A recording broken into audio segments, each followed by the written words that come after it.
Good morning.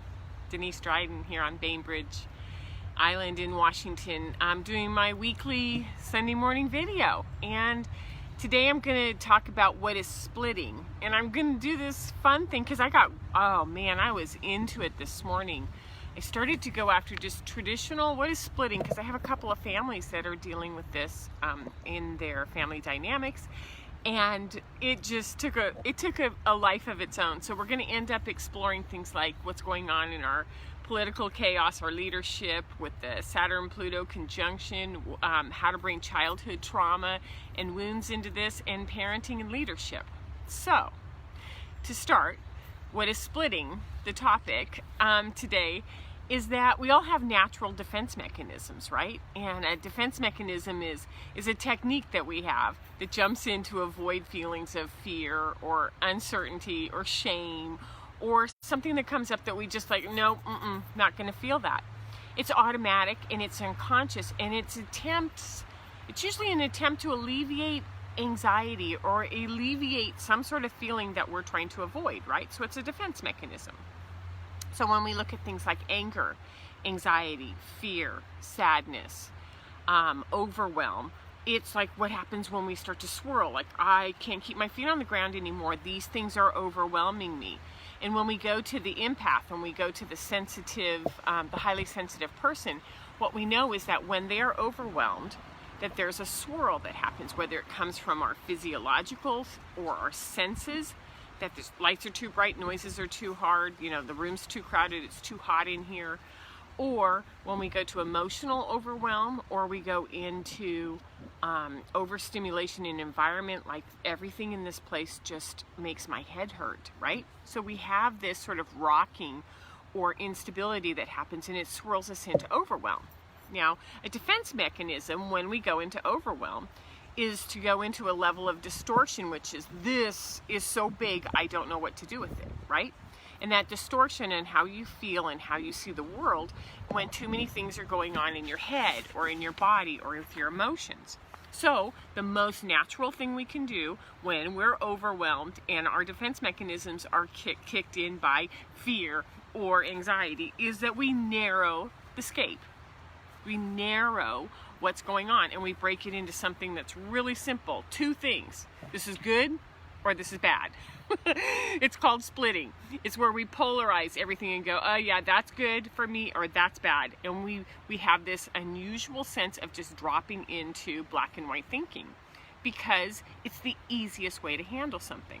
So it's when we go into the concept of polarizing with this is good or this is bad. This is right or this is wrong. This is not nice, this is not nice. So it's black and white thinking, it's rigidity, and it's safe. It's safe because it's the only thing we have to hold on to.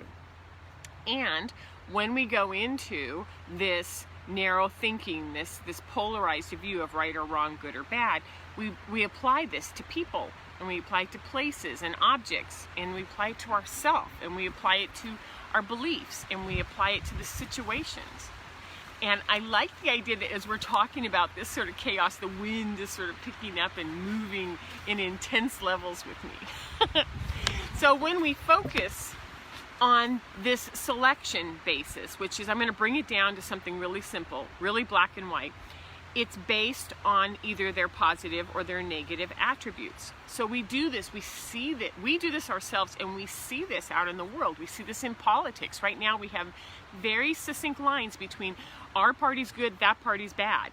Religion, which is our pathway to God, is the only right way. The other ones are wrong or bad or not nice. We have family systems where we pit one parent against the other or children against the parent. We have community roles where we don't agree, and we have very, very clear divisive lines. We have gated communities. We have schools for certain kids. We have all of these things where we just go into what's right or wrong. We also start and end jobs, right?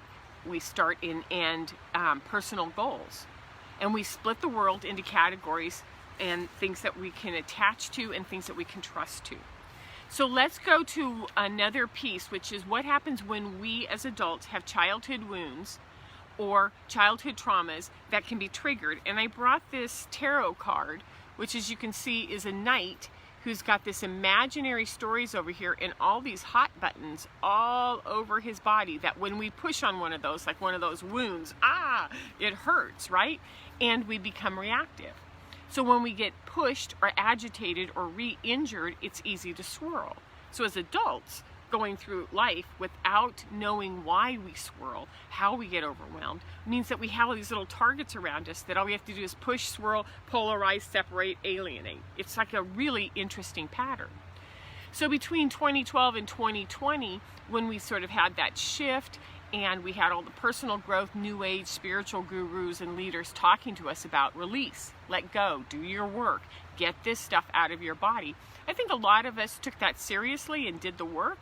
And even those of us who did the really big work are looking around going, oh man, if I'd known where we were going to be right now, I would have done so much more, because it's so easy to swirl right now. It's so easy to have things just keep hammering at us. So let's bring my phone is telling me my battery's going down, so I'm trying not to talk fast. Let's go into childhood development, which is between the ages of 8 and 14 is when that individuation starts. It's when the kid goes like, I have to figure out how to separate myself from these people who are my parents. And at the same time, I've got hormones, I've got impulsivity going on, I've got emotions, I can even be aggressive. I'm a mess, and I have nothing to hold on to. So the most important thing that can happen when a kid is going through all of this individuation and shifting is to provide a stable platform, which is the parents and the house, which is no matter what you're going through, we're here, we got you, you're safe, and you're okay. So that stable platform means parents have to be clear, and they have to be strong, and they have to be confident, and they have to be loving. Now, let's change that word around again. When we're going through chaos, our leadership needs to be clear, it needs to be strong, it needs to be confident, it needs to be loving, it needs to be stable, it needs to be mature, it needs to be grounded, and it needs to be able to hold us, because we're going through a lot of pain, we're going through a lot of changes, right? So when the kids feel safe and secure and seen and understand and understood, they can go through all these different kinds of levels of morphing. If they can't, then they're going to pull out, shut down, and make and become very self-directed, which is, I'm going to ask mom for this. If she doesn't give it to me, I'm going to go to dad. And then I'm going to make both of them right or wrong based on how I feel. So this is what we see as splitting behavior. To see everything in easier ways to handle it. Black and white. Who's good or bad? Who am I going to hyper-align with? Who am I going to reject?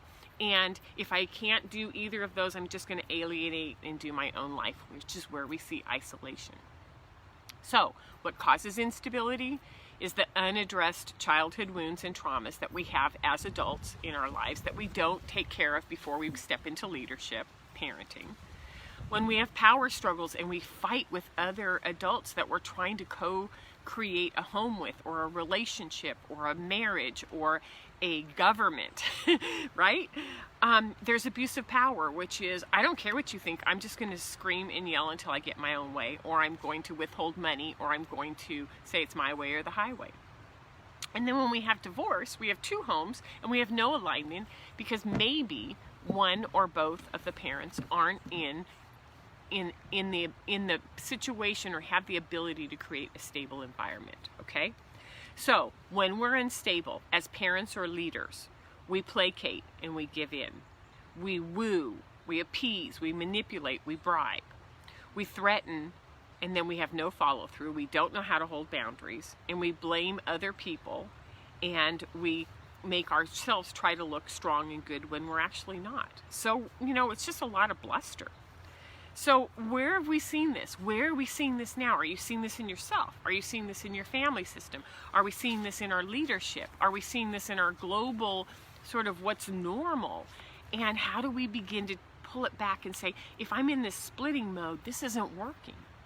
So tips for how to get out of splitting, which is to be the holder of self-awareness, self-knowledge, know your personal triggers, know your own healthy boundaries. That's number one. Number 2, to hold presence. I'm here, I will be here, I'm still here, and no matter what you do, I'm still going to just watch you and be okay with that. Like the way a parent would with a 2-year-old who's having a temper tantrum, or a teenager who's like having a temper tantrum because they're behind on their homework. Number 3, to be in curious observation. Like watch and don't talk, don't direct, don't do anything, but just collect information. Be curious. Number 4, maintain parallel living. Do your own thing. Model what a stable adult looks like. How you feed yourself, how you hydrate, how you handle stress. Like, hey, I'm a little stressed right now. I'm going to go take a walk. I'll come back and let you know when we can talk.